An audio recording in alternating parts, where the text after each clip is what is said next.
Bonjour et bienvenue sur Sensation. Aujourd'hui, je reçois Jocelyne Girard. Bonjour. Bonjour, merci de me recevoir déjà. Je vous en prie. Vous êtes vice-présidente du SDOMOD, le syndicat de destruction des ordures ménagères de l'Ouest de l'Eure. Donc concrètement, c'est un service public de gestion des déchets sur l'Ouest de l'Eure. Vous êtes plus spécialement chargée de l'économie circulaire et de la communication.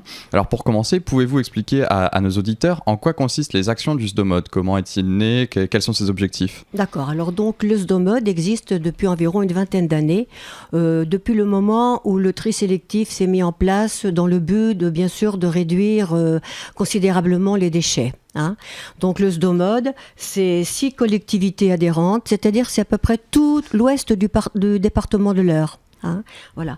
On a environ 238 communes et environ 180 000 habitants dont nous récoltons, nous avons les déchets à traiter. Voilà, c'est un syndicat de traitement des déchets. Alors justement, nous allons revenir sur les actions de ce syndicat, mais est-ce que justement vous pourriez nous expliquer comment vous en êtes arrivé, vous, à participer à ce syndicat, à être adhérente? D'abord, si vous voulez, il faut être un élu pour participer, pour travailler au sein du SDOMOD.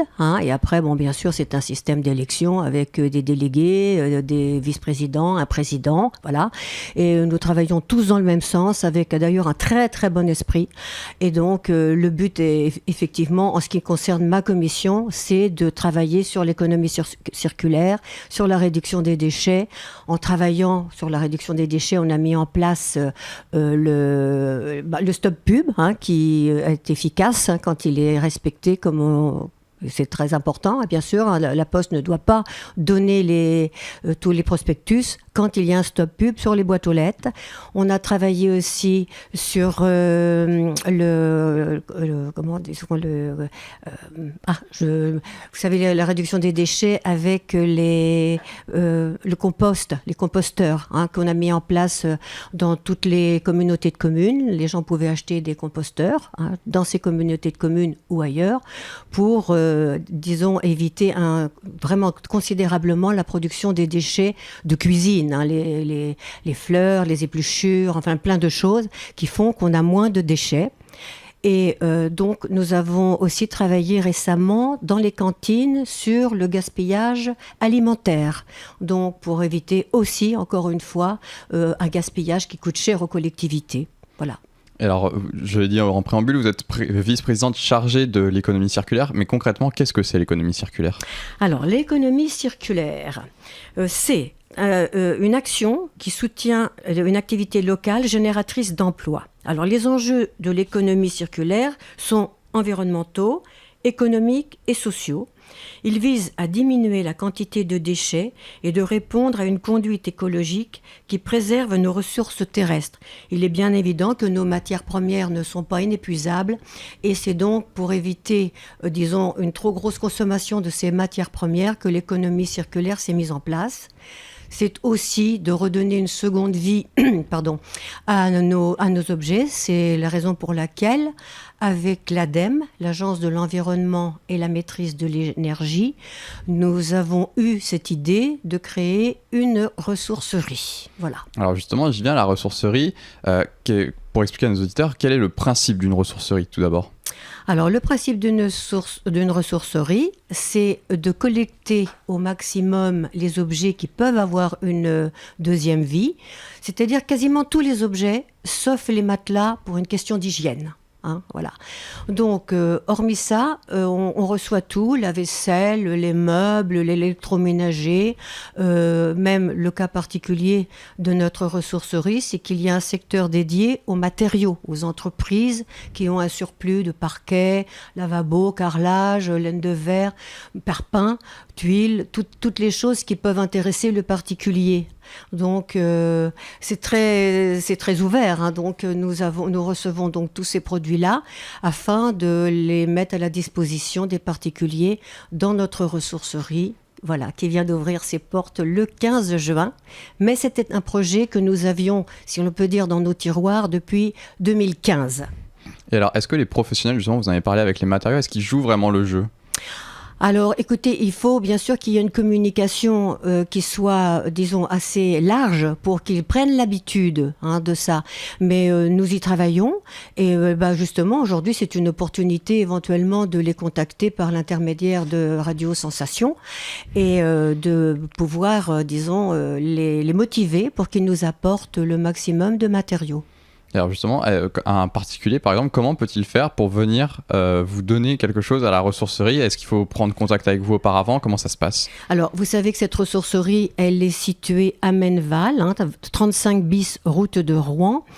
Et pour le particulier qui veut déposer des objets, il a la possibilité du lundi au samedi de 14 à 18 heures de venir déposer ses objets à la ressourcerie.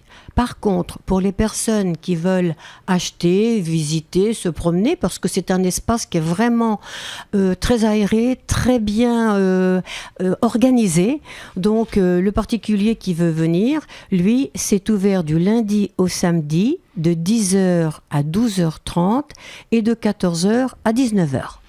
Très bien, et alors, au-delà de la communication pour se faire connaître, je suppose qu'il y a un travail de sensibilisation, de dire aux gens, voilà, au lieu de jeter, vous pouvez peut-être en faire bénéficier d'autres. Comment vous y prenez justement pour faire ce travail de sensibilisation? Alors, d'abord, ce nouveau mode de consommation, je crois que maintenant, il est dans tous les esprits. Nous avons dû faire face à des situations, disons, difficiles pour certains d'entre nous, financières, pour certains d'entre nous, mais il n'y a pas que. Maintenant, le fait d'aller dans des ressourceries, c'est devenu parfois un lieu de promenade pour les familles ou même pour, disons, des gens qui ne sont pas toujours dans le besoin, mais qui ont envie d'acheter un produit, de le relooker, parce qu'il y a la mode du relookage. Et il est bien évident que on va dire des meubles qui ont été faits il y a une quinzaine ou une vingtaine d'années, et malheureusement même plus anciens, et quand les maisons, les grands-parents évidemment partent, eh bien les générations actuelles n'ont pas besoin toujours de ces meubles-là, et on les retrouve donc dans les ressourceries, et il y a vraiment une envie de récupérer ces meubles, les relooker, leur redonner une seconde vie avec, disons, l'envie d'avoir soi-même travaillé à ce relookage. Voilà. Et alors, il y a aussi une autre actualité qui concerne, elle, le tri sélectif, qui est un peu plus vieille, qui date de début juin. Qu'est-ce que vous pouvez nous dire justement sur ce tri sélectif? Pour le tri sélectif, alors bon, le tri sélectif, il existe depuis beaucoup plus longtemps que ça, depuis 1992 à peu près, voilà. Mais les consignes, là, se sont vraiment élargies à partir du 1er juin 2015. C'est-à-dire qu'auparavant, il y avait des plastiques que nous ne pouvions pas collecter afin qu'ils soient traités. Maintenant, nous avons donc mis en place cette extension de consignes. Nous avons communiqué beaucoup. Et d'ailleurs, les gens peuvent aller aussi sur le site du SDOMOD pour avoir vraiment les nouvelles consignes qui leur seront bien expliquées. Alors maintenant, on récupère les barquettes, les pots de yaourt, les pots de crème, les barquettes de beurre, les bacs à glace. Vraiment, nous avons considérablement élargi ce système. Et je pense que c'est une décision de l'État et nous sommes dans le secteur assez précurseur dans ce domaine. Et alors, on a vu avec la ressourcerie, vous avez parlé d'un projet qui a débuté en 2015, ça prend du temps. Est-ce qu'il y a d'autres projets qui sont prévus pour l'avenir, qui vont se mettre en place petit à petit?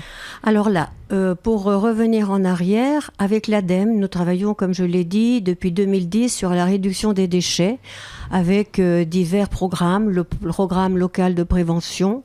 Et là, dernièrement, nous avions un territoire zéro déchet, voilà. Donc, parmi ces pistes, il y avait donc la possibilité de créer une ressourcerie. Pour ce faire, il nous fallait trouver un endroit dans le secteur de Bernay, puisque nous n'avions pas de ressourcerie, qui était suffisamment important pour pouvoir donner, disons, un beau produit à présenter aux habitants de Obernai et de la région. Donc, nous avons cherché une friche industrielle et suffisamment grande.